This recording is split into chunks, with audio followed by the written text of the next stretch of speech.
দীর্ঘ ৯ বছর পর দেবের করা এক খোলা প্রশ্নের সরাসরি উত্তর দিলেন শুভশ্রী। টলিউডের অন্যতম এই প্রাক্তন জুটি হঠাৎ করেই যেন আবারও আলোচনায়। আর এই সব কিছুর পেছনে রয়েছে একটি মাত্র ইনস্টাগ্রাম স্টোরি।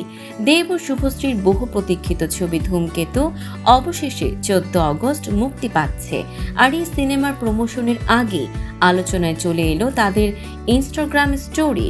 কারণ দেব সম্প্রতি তার ইনস্টাগ্রাম স্টোরিতে একটি ছবির সঙ্গে লিখেছেন রেডি। ছবিতে ছিল দুটি হাতের ব্যান্ড।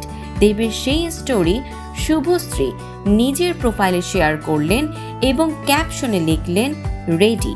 দীর্ঘ 9 বছর পর এই প্রথমবার দেবের কোনো পাবলিক পোস্টে শুভশ্রীর এমন সরাসরি সাড়া দেয়া, আর তাতেই জল্পনা তুঙ্গে। তবে কি এবার ট্রেলার লঞ্চে তাদের একসাথে দেখা যাবে? ভক্তরা যেমন উত্তেজিত তেমনি আবেগীয়।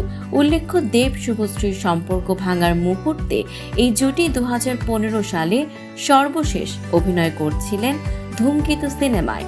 সিনেমার কাজ 2013 সালে শুরু হয়।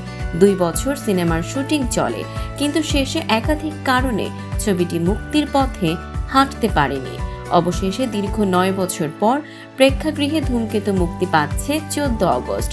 সবশেষে শুধু একটাই প্রশ্ন, এটা কি শুধুই প্রমোশনের অংশ, নাকি এর মধ্য দিয়ে অন্তত পুরনো বন্ধুত্বটা ফিরবে? আপনার মতামত কমেন্টে জানাতে ভুলবেন না। দর্শক, এমনই সব চমকপ্রদ খবর পেতে ফলো করুন আমাদের ফেসবুক পেজ CB24 টিভি এবং সাবস্ক্রাইব করুন YouTube channel CB24 TV official.